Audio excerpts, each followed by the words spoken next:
사랑이 눈에 보인다라는 제목으로 말씀 줍니다. 사랑이 눈에 보인다. 창세기 1장은 창조를 자세히 설명해 주고 있습니다. 첫째 날 뭐 만드시고, 둘째 날 뭐 만드시고, 셋째 날 뭐 만드시고 아주 자세하게 기록하고 있습니다. 그리고 창세기 2장에 들어와서 다시 한번 하나님이 천지를 창조하셨다라는 말을 2장 4절에서 하고 있는데 그 창조를 아주 짧게 문학적으로 재서술하고 있는 겁니다. 어떤 사람들은 이것을 이중창조다 이렇게 설명하고 있는데 이중창조가 아니라 창세기 1장의 창조를 2장에서 문학적으로 간략하게 재설명하고 있다는 것으로 이해하는 것이 좋습니다. 그래서 5절은 창세기 1장 5절을 한번 읽어보면 식물이 아직 나지 않았다 이런 말을 하지 않습니까? 그런데 우리가 1장 11절에서 13절을 분명히 읽어보면 하나님께서는 셋째 날에 식물을 만드셨습니다. 그러므로 이걸 어떻게 이해해야 되냐면은 사람들이 기경을 하지 않아서 초목과 채소가 아직 없었다 이렇게 이해해야 된다는 거죠. 모순되는 말씀이 아니라 창세기 2장의 5절 말씀은 창조 그대로의 상태를 설명하고 있는 거예요. 사람의 손길이 전혀 닿지 않은 그런 상태를 묘사하고 있는 것이죠. 하나님께서 아직 창조를 못했다가 아니라 셋째 날과 모순되는 것이 아니라 하나님이 창조하고 나니까 그 원형의 상태, 그 순수의 상태가 어떠했는지를 묘사하고 있습니다. 그래서 5절 읽어보면 하나님이 땅에 비를 내리지 아니하셨고 땅을 갈 사람도 없었으므로 들에는 초목이 아직 없었고 밭에는 채소가 나지 아니하였다라고 말씀합니다. 이 5절 말씀을 보면은 하나님의 섭리와 사람의 책임이 조화를 이루고 있는 모습을 보게 됩니다. 이 창조는 하나님이 주도적으로 하셨습니다. 그런데 그 창조에 하나님께서 사람을 동력자로 초빙하고 있다라는 것을 느낄 수 있습니다. 그것을 하나님의 섭리, 하나님의 책임의 조화 이렇게 하나님의 섭리, 사람의 책임의 조화 이렇게 설명할 수 있습니다. 창조 속에는 누구의 섭리가 있어요? 하나님의 섭리가 있어요. 그러나 그 창조 속에 누구의 책임도 있어요? 사람의 책임이 있어요. 이 하나님의 섭리와 사람의 책임이 조화를 이뤘을 때 비로소 하나님이 보시기에 심히 좋았더라 라고 하는 하나님의 창조의 의도가 그대로 드러나게 됩니다. 자연이라는 단어를 한번 생각해 보세요. 스스로 자자에 그럴 연자가 자연이잖아요. 그러니까 스스로 있는 것, 그것이 자연이죠. 동양에서는 이것을 자연이라고 표현하는 거예요. 이 창조 세계를 자연이라고 얘기합니다. 스스로 있는 것, 스스로 그러한 것 이렇게 표현하고 있습니다. 그래서 동양의 사상에서는 이 자연이 사실은 신적 반열에 올라가 있죠. 거의 하나님과 같은 존재가 자연인 거예요. 그 자연이란 단어는 매우 종교적인 용어거든요. 스스로 있고 스스로 그러한 것이에요. 스스로 그러한 것, 그것이 성경에서는 뭐죠? 여호와잖아요. 여호와라는 이름이 스스로 있는 자예요. 하나님의 이름인데 이 자연이라는 한자 단어 속에는 신성이 깃들어져 있어요. 스스로 그러한 것, 스스로 그러한 것은 오직 하나님밖에 안 계신데 우리는 자연을 스스로 그러한 것, 스스로 있는 것으로 표현하고 있어요. 그것이 바로 동양 사상의 어떤 범신론적 개념입니다. 그러나 분명히 성경은 하나님이 창조하신 이 자연이 하나님의 다스림 하에서만 제 기능을 다함을 분명히 하고 있어요. 5절을 다시 처음에 읽어보면 하나님이 땅에 뭘 내리지 않으셨어요? 땅에 비를 내리지 않으셨어요. 하나님이 땅에 비를 내리지 않음으로 말미암아 채소도 없고 땅이 어떤 황무지 상태 그대로 있다 이렇게 표현하고 있지 않습니까? 이 땅이 하나님이 비를 내리시지 않으면 그 어떠한 생산 활동도 일어나지 않았다라고 표현하고 있습니다. 그 생산 활동이 스스로 되는 것이 아니라 하나님이 간섭하지 않으니까 그 자연이 스스로 생산 활동을 하지 못하더라 분명히 말씀하고 있습니다. 그러니까 이 세상에 우연은 없습니다. 이 세상의 모든 일어나는 현상은 하나님의 계획과 다스림을 따라 치밀하게 운행되어집니다. 여러분, 삼척에 우리가 큰 불이 난 적이 있지 않습니까? 그래가지고 그 삼척 강원도 지역에 막 수백만 평이 다 불탔잖아요. 제가 부교육자에 있었을 때 그 지역에 재구호 활동, 봉사 활동을 간 적이 있어요. 정말 처참하더라고요. 시커매요. 고속도로를 타고 차를 타고 한 10분을 달려도 20분을 달려도 시꺼매요. 시꺼매요. 근데 우리가 삼척에 선교를 떠나지 않았습니까? 그 삼척에 작년에 가고 재작년에 갔을 때 느낌이 어땠어요? 시커먼 거 봤어요? 아니에요. 다시 어때요? 푸르른 그런 산을 우리가 발견하게 됩니다. 우리는 그 자연을 보면서 놀라워합니다. 와, 자연이 저 복원력 봐라, 대단하다. 야, 자연이 스스로 저렇게 살아나는 것 봐라, 대단하다. 그러나 우리가 그리스도인이라고 한다면 자연을 보고 놀라워할 뿐만 아니라 한 단계 더 깊이 들어가면서 그 자연을 만드신 하나님을 놀라워해야 되는 거죠. 그 자연을 스스로 복구할 수 있는 힘을 불어넣으신 그 하나님을 놀라워해야 될 줄 믿습니다. 하나님이 그 자연에 간섭하지 않으면 사실은 어때요? 그 새카맣게 탄 그 땅은 그냥 새카맣게 머물 수밖에 없는 거예요. 하나님이 땅에 비를 내리심으로, 하나님이 간섭하심으로, 하나님이 계획하심으로, 하나님이 다스림으로 자연은 그 자연의 능력들을 제대로 발휘할 수 있게 됩니다. 그래서 시편 127편에서 시편 기자는 노래하지 않습니까? 하나님이 세우시지 않으면 세우는 자의 수고가 헛되고, 하나님이 지키시지 않으시면 파수꾼의 깨어있음이 허사다 그랬습니다. 우리 인생의 헛수고가 되는 비결이 있어요. 하나님이 간섭하지 않으면 우리의 모든 것은 헛수고가 됩니다. 하나님이 우리에게 개입하십니다. 하나님이 우리에게 계획을 말씀하십니다. 하나님이 우리에게 율례를 가르치십니다. 답답합니다. 왜 이렇게 많은 규칙을 나에게 주시는 거예요? 답답할지도 모르겠습니다. 그런데 그 하나님의 간섭하심이 우리를 헛수고가 되지 않게 하십니다. 우리의 노력과 우리의 모든 애씀이 헛수고가 되지 않게 하시는 것, 그게 하나님의 은혜요, 하나님의 간섭인 줄 믿습니다. 헛수고가 되지 않게 하는 배려, 그게 바로 창조 속에 담겨져 있어요. 특별히 2장에서 비로소 하나님이란 이름 앞에 뭐가 등장해요? 어떤 단어가 등장해요? 여호와라는 단어가 비로소 등장하고 있습니다. 1장엔 등장해요, 안 해요? 1장에는 등장하지 않습니다. 1장에는 하나님이란 단어가 등장합니다. 히브리어로 엘로힘이란 단어가 등장합니다. 이 엘로힘이라고 하는 하나님이란 단어는 전능하신 하나님을 뜻해요. 전능하신 하나님. 그래서 하나님께서 놀라운 기적과 그리고 세계를 창조하실 때에는 엘로힘이란 단어가 쓰여집니다. 반면에 여호와라고 하는 단어는 성경에서 가장 많이 쓰여진 하나님의 이름인데 6,800번이나 기록되어져 있습니다. 아주 많이 기록되어져 있죠. 근데 이 여호와라는 단어가 쓰여지는 그 문장을 살펴보면 주로 어느 곳에 사용되어지느냐? 구원, 하나님의 자애를 드러낼 때인 여호와라는 단어가 사용되어지는 거예요. 하나님께서 이스라엘 민족을 애굽에서 구원하실 때에 자기를 뭐로 소개하셨어요? 엘로힘으로 소개했나요? 아니요. 나는 여호와라, 그렇게 소개하라고 했어요. 하나님의 구원의 역사가 있는 문장에 쓰여지는 하나님의 이름이 뭐라고요? 구원. 하나님의 사랑이 역사하는 문장에 쓰여지는 하나님의 이름이 뭐라고요? 여호와예요. 여호와.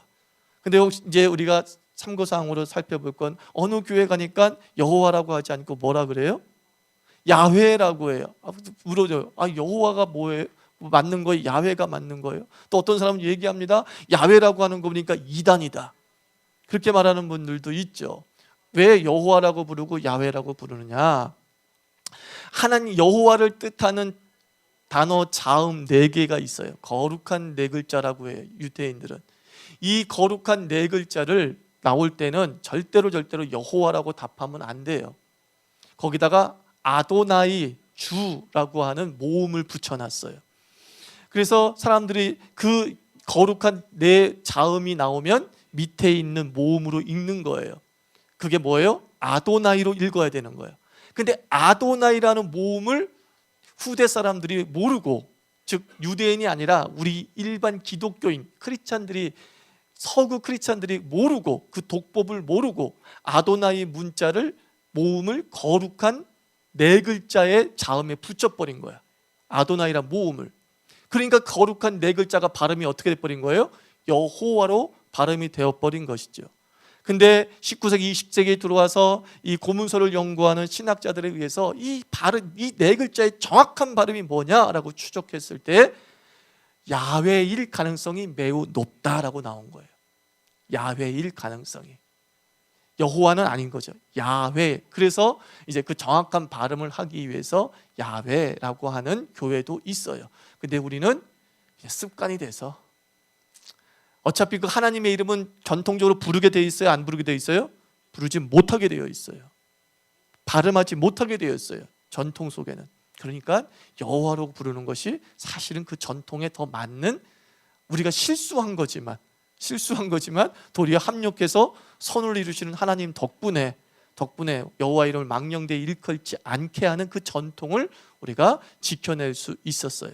여호와 야훼는 이단의 구분법이 아닙니다. 야훼라고 해서 이단 그러면 안 되고, 그렇습니다. 또 여호와라고 부른다고 해서 이 무식한, 또 그래서도 아니 되는 거죠.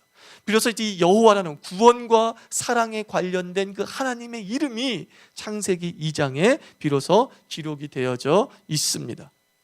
그래서 두 번째, 여호와 하나님의 섭리뿐만 아니라 누구의 책임도 있다 그랬어요? 인간의 책임도 창조에 동반되어져 있다 그랬어요. 땅을 갈 사람도 없었으므로, 하나님께서 비를 내리시지 않으므로 땅이 채소를 내지 못했어요. 그런데 또 하나 뭐예요?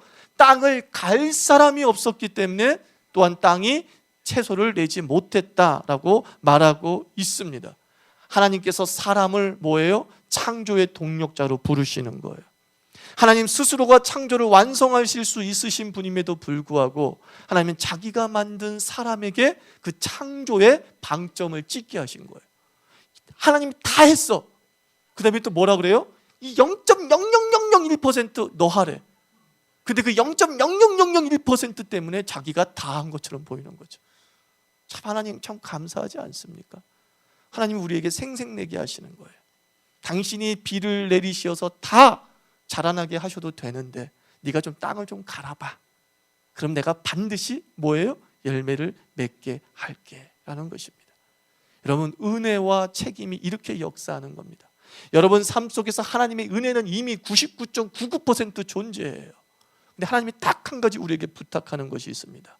그 은혜의 물을 네가 떠 마셔, 이거예요. 떠 마셔. 하나님께서 우리에게 은혜를 이미 주셨어요. 충만해요. 단지 우리가 떠 마시지 않는 것뿐이죠. 그런 기도를 드린 사람이 있다고 하지 않습니까? 하나님은 메말라가지고, 하나님 아버지, 내 화초가 말라 비틀어지고 있어요. 비를 내려주세요. 비를 내려주세요. 근데 하나님께서 막 비를 내려주셨어요. 근데 그 집에 화초는 말라 비틀어 죽어버렸어요. 왜 그러느냐? 그 화초를 베란다에 내놓지 않았다는 거죠. 비를 주신 건 하나님인데 베란다에 내놓는 것은 내 책임인 것이죠. 그러므로 우리는 은혜를 만드는 사역을 하는 것이 아니라, 신앙은 무엇이냐? 그릇 만드는 사역이에요. 그릇. 그 은혜를 내가 풀 수 있는 그릇을 내가 만드는 것이죠. 그리고 호숫가에 가서, 강가에 가서 그 풍성한 그 은혜의 물을 떠 마시는 거죠. 그것을 엘리사가 그렇게 표현하지 않았습니까? 너 기름 그릇을 갖고 와라 그랬어요. 그자 그 그릇을 갖고 왔어요. 그때 엘리사가 뭐라 그랬어요? 이것밖에 없니? 그랬어요. 그래서 그가 가져온 그릇만큼 기름이 채워지게 되죠. 여러분들에게 하나님께서 그릇 갖고 와라고 했을 때 뭐예요? 그릇 공장에 가서 주문을 해야 돼요. 이거 전액 내 겁니다. 그리고 하나님께 드릴 때 그 무한하신 하나님의 기름이 우리가 준비한 그릇에 채워지게 될 줄 믿습니다. 우리 땅을 기경할 줄 알아야 돼요. 그 땅을 기경하면 그 땅 속에 숨겨진 능력으로, 은혜로 그 씨앗이 자라서 열매를 맺게 되는 것을 우리가 보게 될 줄 믿습니다. 그래서 엄밀한 의미에서 우리 인간의 창조 행위는 사실은 창조가 아니라 발견입니다. 우리는 발견하는 거예요. 아담과 하와가 한 일은 무엇이냐? 발견하는 거예요. 하나님이 다 만들어 놓으셨는데, 야, 이건 먹을 수 있는 식물이구나, 발견하는 거죠. 야, 이거는 독버섯이구나, 발견하게 되는 것이죠. 경작할 수 있는 식물을 발견하는 거죠. 그리고 가축화시킬 수 있는 동물을 발견하는 것이죠. 하나님이 다 만들어 놓으셨는데 그것을 발견하는 겁니다.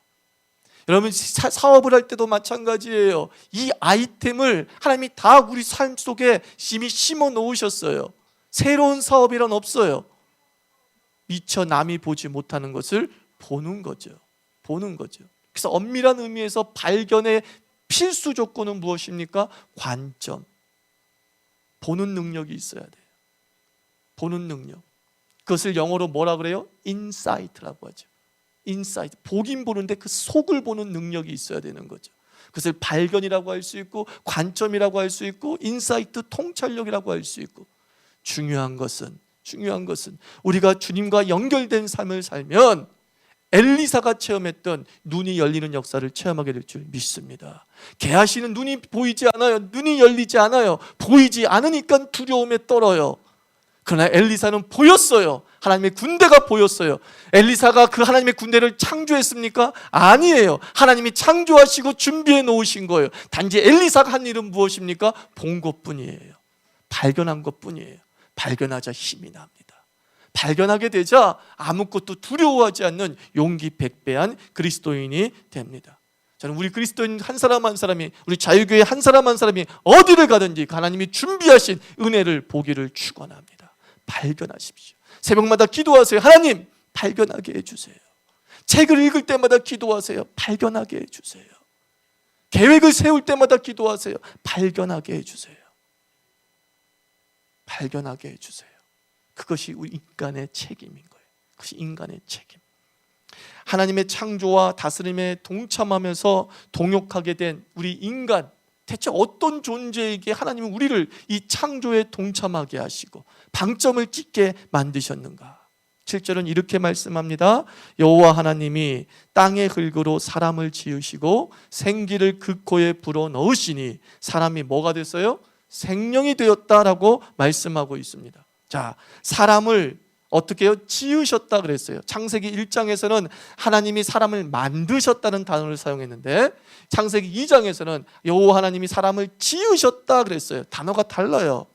히브리어도 단어가 달라요. 이 단어를 유대 학자들은 뭐로 번역을 해놨냐면 아트크래프트예요.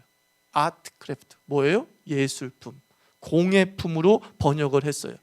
이 단어가 그대로 신약 성경에 쓰여진 게 있는데 에베소서 2장 10절 말씀 보면 우리는 그의 만드신 바라, 이 만든다는 단어가 창세기 2장 7절에 지은다는 단어와 똑같은 단어예요. 아트크래프트 또는 마스터피스. 우리는 하나님의 공예품이고 우리는 하나님의 걸작품으로 만드셨다라는 겁니다. 근데 하나님이 만드신 그 걸작품인 인간의 재료가 무엇입니까? 흙으로 만드셨다고 말씀합니다. 근데 그 흙은 영어 성경에 보니까 dust라고 나와요. dust, 먼지로 만드셨대요. 정말 재료의 가치를 가지고 따지면 형편없게 짝이 없어요.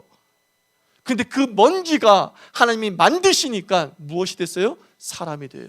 공예품이 돼요. 걸작품이 되었다라고 말씀하고 있습니다. 내가 금으로 예술품을 만든다고 만들면 세상 사람들은 그것을 금값만 쳐줄 거예요. 그죠? 그런데 만약에 이것을 피카소가 금으로 어떤 작품을 만들었다고 한다면 금값을 초월한 수천 배의 가치가 발생하게 되겠죠. 누가 만들었냐가 매우 중요한 거예요. 누가 만들었냐. 재료가 중요한 게 아니에요. 누가 만들었느냐죠. 누가.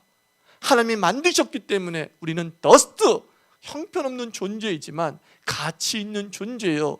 세상의 갤러리에 전시되는 하나님의 걸작품이 되는 줄 믿습니다. 열등감이 왜 죄입니까? 열등감은 하나님을 무시하는 행위예요. 나를 만드신 하나님이 전능하신 분이고 이 세계를 창조하신 분이고 예술가이신데 내가 고개를 숙이고 있다면 창조자 하나님을 무시하고 있는 겁니다. 그래서 열등감이 죄인 거예요. 우리가 교만해서는 안 되지만 그렇다고 열등감에 사로잡혀서 패배의식에 사로잡혀서 살 것도 아니라는 것입니다. 우리는 하나님의 만드신 걸작품, 인생의 갤러리에 전시된 하나님의 존재이죠. 파가니니가 그 바이올리스트 파가니에게 이런 일화가 있잖아요. 뭐 연주를 하고 있는데 사람들이 와 놀랍다 하는데 다들 뭐라고 하냐면 야 저 바이올린이 얼마짜리야 그랬다는 거죠. 야 저 바이올린 소리 기가 막히다. 그러니까 파가니니까 그 비싼 바이올린을 그 연주장에서 그냥 팍 부셔버렸다잖아요. 이 소리는 바이올린에서 나온 게 아니라 내가 내는 소리다라는 거죠. 내가 내는 소리다. 자부심이 대단하지 않습니까? 여러분이 열등감에 빠지면 하나님이 부셔버릴지도 몰라.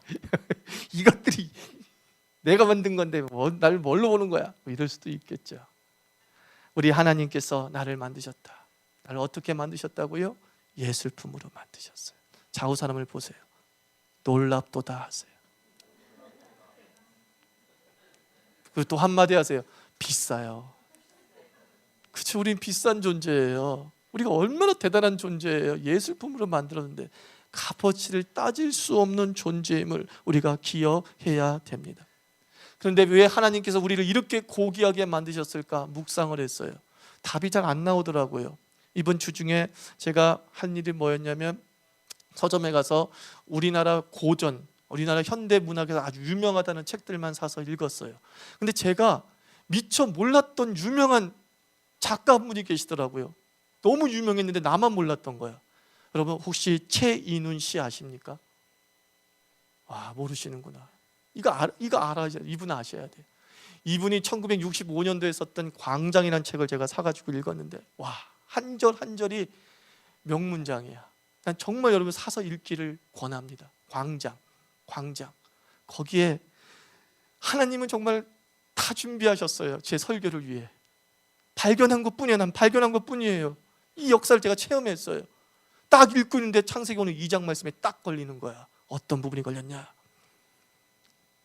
보고 만질 수 없는 사랑을 볼 수 있고 만질 수 있게 하고 싶은 외로움이 사람의 몸을 만들어낸 것이다.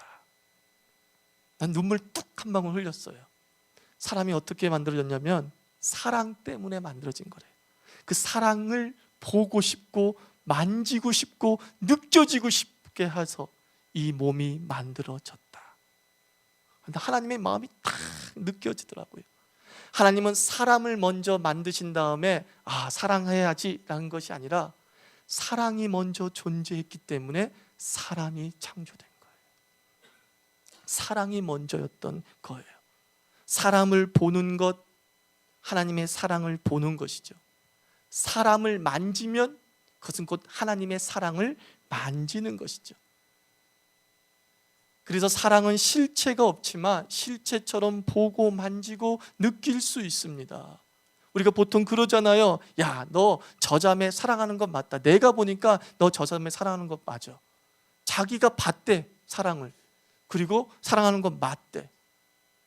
이게 하나님의 창조의 의미더라고요. 사랑이 먼저 존재했어요. 하나님은 여러분을 사랑하기로 작정하신 것이 아니라 이미 시작되어서 이 놀라운 사랑을 내가 어떻게 보고 만지고 느끼게 할 수 있지? 그 완성체가 사람으로 드러난 것입니다. 교회가 존재하는 이유가 여기에 있습니다. 교회는 세상으로 하여금 하나님을 보고 만지고 느끼게 하는 것이죠. 그리스도인은 어떤 존재입니까? 하나님의 그 사랑을 보고 만지고 느끼게 하는 것이죠. 내가 너를 보니까 하나님의 사랑이 분명해. 내가 너를 만져보니까, 너의 삶을 느껴보니까 하나님이 사랑이심이 분명해. 그게 우리의 존재의 이유입니다. 교회는 엄격하신 하나님이 아니라 사실은 자애로우신 하나님을 보여주는 사명이 있습니다. 엄격하지 않으니까 이 땅에 범죄가 많죠라고 할지 모르겠지만 여러분, 성범죄를 한 가지로 예로 들어봅시다. 요즘에 교수와 목사가 성범죄 많이 저질러서 지금 치욕을 겪고 있습니다. 근데 교수와 목사는 어떤 존재인 줄 아세요? 엄격과 권력의 산물이에요. 엄격한 존재인데, 규칙을 따르는 존재인데 그들이 더 쉽게 범죄를 해요. 근친상간이 그렇게 많다고 하죠. 삼촌이 아버지가 성폭력을 행한다고 하죠. 근데 그 집안을 보면 그 아버지나 삼촌이나 그 집안 내력이 엄격하고 권위적이래요. 도리어 엄격하고 권위적인 그 집안에서 근친상간이 벌어진대요. 웃기지 않습니까? 모순처럼 보이는데 그게 사실은 죄의 속성이에요. 죄의 속성이에요. 사랑은 죄를 이기는 힘이 있어요. 여러분, 나라 사랑하는 사람이 매국노 될 수 있습니까? 매국노 안 돼요. 사랑하는 사람은 매국노 될 수 없어요. 이웃을 내 몸처럼 사랑하는 사람이 음주운전 할 것 같습니까? 절대 안 해요. 음주운전자의 차를 제가 타본 적이 있습니다. 제 친구 차를. 30 초반에 얘가 조금은 마셨대. 그래서 음주운전을 하지 마. 야, 우리 대리운전 부르자. 아, 괜찮아. 타. 더 웃긴 건 내가 탔다는 거죠. 탔어요. 타고 가면서 내가 물어봤어요. 야, 네 가족이면 네가 음주운전 하겠냐? 그랬더니 얘가 딱 이래요. 미쳤냐? 그래요. 도리 화가 나는 거야. 그래서 미쳤냐? 그럼 넌 나를 사랑하지 않는 거죠. 보세요. 사랑하니까 자기 가족은 안 태워. 음주운전 안 해요. 사랑이 범죄를 막아요. 사실은요. 사랑이 범죄를 막아요. 사랑이 범죄를 죽이는 거예요. 이 땅을 행복하게 만드는 방법은 많은 규칙과 규율과 엄격함을 가지고 몰고 나가는 것이 아니라 사랑하십시오. 사랑을 보고 느끼고 만지고 씹고 뜯고, 그때 행복해지고 범죄가 사라지고 추악함이 사라지는 역사가 벌어집니다. 하나님이 보시기에 심히 이 세상이 아름다웠던 이유는 엄격하고 규칙이 있기 때문이 아니라 그곳에 사랑이 있었기 때문이에요. 하나님의 사랑이 보고 만지고 느낄 수 있도록 재현되어져 있기 때문에 하나님 보시기에 심히 좋았더라. 죄는 무엇이에요? 사랑을 몰아내는 게 죄예요. 말세의 특징은 사랑이 없는 거예요. 사랑의 타락이라고 예수님께서 말씀하지 않습니까? 그러므로 우리가 이 땅이 하나님께서 재림하셔서 이 땅을 회복시키실 때 그 회복은 무엇이냐? 사랑이에요. 이 놀라운 진리를 알았던 바울이 그래서 고린도전서 13장에서 뭐라고 얘기합니까? 믿음 좋다 이거야. 소망 좋다 이거야. 그러나 그 중에 제일은 뭐예요? 사랑이라. 그 사랑이 근간이 될 때 믿음과 소망의 제기능을 발휘하게 되기 때문입니다. 우리 자유교회가 이 사랑 보여주는 교회 되기를 축원합니다. 여러분, 한 사람 한 사람이 그 하나님의 놀라우신 사랑을 보고 만지게 만드는 그 사랑의 발현체 되기를 주의 이름으로 축원합니다. 기도합시다. 하나님 감사합니다. 나를 예술품으로 만들었는데 무엇보다 따뜻한 사랑의 예술품으로 만들어 주시고, 야, 이게 하나님이야 라고 느낄 수 있고 보여줄 수 있는 존재로 만들어 주신 것 감사합니다. 하나님께서 내 인생 속에 이 위대한 작품의 빛을 발하게 해주시고, 또 우리 교회가 아버지여 그 사랑을 느끼고 보고 만질 수 있는 그런 여호와의 역사가 있는 그런 교회가 되게 하여 주시옵소서. 기도합니다. 하나님 아버지,